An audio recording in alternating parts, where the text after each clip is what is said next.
మెలుగుగా ఉండరని ఇంటికాడ ఉన్నవారు ముసలమ్మ ముచ్చట్లకి, వ్యర్థమైన మాటలకి, అనేకమైన సీరియల్ సినిమాకి బానిస అయిపోయి నిద్రమత్తులుగా ఉంటారని ఈ దేవదూత ఎవరి దగ్గరికి వెళ్ళిందండి?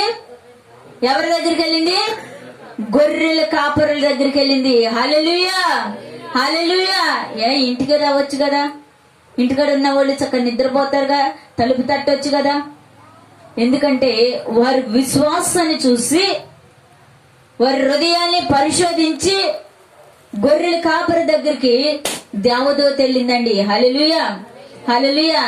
ఎందుకంటే మరి ప్రపంచంలో కూడా చాలా మంది స్త్రీలు ఉన్నారు, మరి కన్యగా ఉంది కాబట్టి ఏ పాపము కూడా, ఏ ద్వేషము కూడా లేకోకుండా కన్యమరిగా ఉంది కాబట్టి ఆ మరియమ్మ గర్భాన్ని ఆ దేవాతి దేవుడు ఎంచుకుని అన్నాడు. హల్లెలూయా, హల్లెలూయా. 9 మాసాలు ఆ గర్భంలో మోసింది ఎవరిని?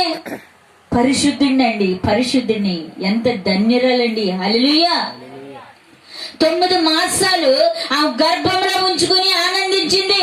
అయ్యో దేవత దేవుణ్ణి నేను మోయగలుగుతున్నాను, ఆ పరిశుద్ధిని నేను మోస్తున్నాను, ఆ మహిమ కలిగిన రారాజుని నేను మోస్తున్నానని ఆమె ఎంత ఆనందించి ఉండవచ్చండి. హల్లెలూయా, హల్లెలూయా. నా ప్రియ సహోదరి సహోదరా, యేసుని నా హృదయంలోకి చేర్చుకుంటున్నాను, యేసుని నా హృదయంలో అంకితం చేసుకుంటున్నాను. యేసయ్య నా హృదయంలోకి వచ్చాడు, ఇంకెన్నడూ విడిచిపెట్టను, యేసయ్య నాకు కావాలి అని ఎంతమంది విశ్వాసంతో యేసయ్యని పట్టుకుని ఉన్నారు. హల్లెలూయా. చూడండి, యేసయ్య అంటే తెలియని వారు, తెలుసు యేసయ్యని మొయ్యలేని వారు ఈ క్రిస్మస్ పండుగ రోజున మాత్రమే ఆలయానికి వెళ్తా ఉంటారు. హల్లెలూయా. ఎందుకో తెలుసా? కట్టుకున్న కొత్త బట్టలు అందరికి చూపించాలి కాబట్టి, ఆ ప్యాంటు షర్ట్ చాలా అందంగా ఉందని, ఆ వేసుకునే ఆ డ్రెస్సు, ఆ చీర మరి అందరూ చూసి ఆనందించాలని ఆ రోజు మాత్రం మూల నుండి బైబుల్ని దులుపుకొని మందిరానికి వెళ్తూ ఉంటారు. చాలా మంది స్త్రీలు నేను చూస్తాను, చాలా మంది పురుషులను కూడా నేను చూస్తూ ఉంటాను. ఎప్పుడూ కూడా వారికి ప్రార్థన అవసరం లేదు. ఏమ్మా నువ్వు గుడికి వెళ్తావా? పండగ మట్టికి మిస్ అవ్వను, నేను క్రిస్మస్ కి జనవరికి తప్పక వెళ్తాను. హల్లెలూయా. పండగ కాదండి.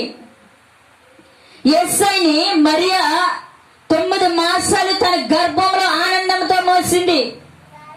నీ బ్రతుకు దినమన్నాలు కూడా యేసయ్యని నీ హృదయంలో దాచుకుని ఉండాలి. నా ప్రియ సహోదరి సహోదరుడా, ఎన్నో నీ జీవితంలో ఇలాంటి పండుగలు వెళ్ళిపోయి ఉండవచ్చు, ఎన్నో సంవత్సరాలు, నెలలు, రోజులు గడిచిపోయి ఉండవచ్చు. కానీ గొర్రెల కాపర దగ్గరికి ఆ మహిమ కలిగిన దూత వెళ్ళింది. నీ దగ్గరికి పరిశుద్ధాత్మ దేవుడు నువ్వు నమ్మినట్లయితే ఈ రోజు నీ దగ్గరికి రాబోతున్నాడు. నమ్మని వారి గట్టిగా చప్పలు కొట్టండి. నీవు నమ్మినట్లయితే, యేసయ్యని నీ హృదయంలోనికి చేర్చుకున్నట్లయితే, యేసయ్య ఇదిగో ఈ మధ్యాహ్న కాల సమయంలో నీ దగ్గరికి రాబోతున్నాడు. హల్లెలూయా. నా ప్రియ సహోదరి సహోదరా, ఈ గొర్రెలు కాచుకునే వారి దగ్గరికి వెళ్ళింది దేవదూత. ఎందుకంటే వారి హృదయాన్ని పరిశోధించింది. వారు రాత్రంతా మెలకువగలుగుంటారు.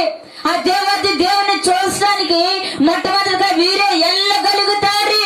ఎందుకంటే మెలకువగా ఉండి గొర్రెలు కాస్తున్నారు కాబట్టి వీరు శ్రద్ధగా ఆ దేవుని మహిమను కనుక్కుంటగలుగుతారని మొట్టమొదటిగా ఆ గొర్రెల కాపరి దగ్గరికి ఆ మహిమ కలిగిన దూత వెళ్ళిందండి. హల్లెలూయా.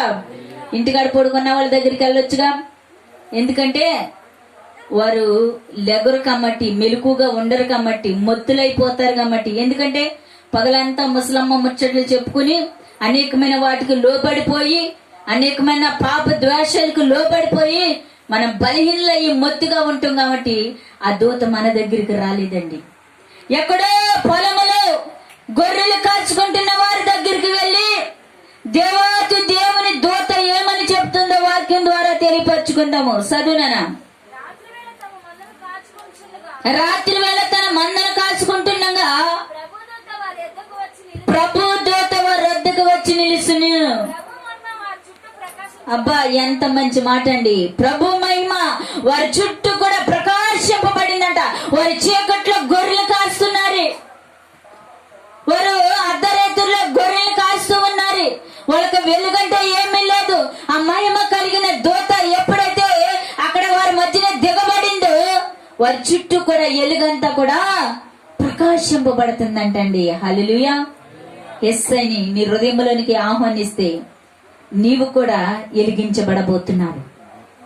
నీ యేసయ్యని ఎప్పుడైతే నీ హృదయంలోనికి ఆహ్వానిస్తావో నీ కుటుంబం వెలిగించబడబోతుంది, నీ పిల్లలు వెలిగించబడబోతున్నారు, నీ యజమాని వెలిగించబడబోతున్నారు, నీ యజమాని రాలు వెలిగించబడబోతుంది, నీ చుట్టూ ఉన్న వారంతా కూడా ప్రకాశింపబడబోతున్నారు. హల్లెలూయా. ఎప్పుడో తెలుసా, ఆ మహిమ కలిగిన రాజుని నువ్వు ప్రేమతో చేర్చుకున్నప్పుడు, ఆ రాజుని, ఆ మహిమ కలిగిన రాజుని నువ్వు ప్రేమతో నీ హృదయంలోకి చేర్చుకుని ఉన్నప్పుడు ఆ శక్తివంతమైన వెలుగుని నువ్వు చూడబోతున్నావు. హల్లెలూయా. చదువునానా. ప్రభు మహిమ వారి చుట్టూ ప్రకాశింపబడింది. అబ్బా, వాళ్ళు ఏం చేశారంటండి? భయపడ్డారంట. ఏంటి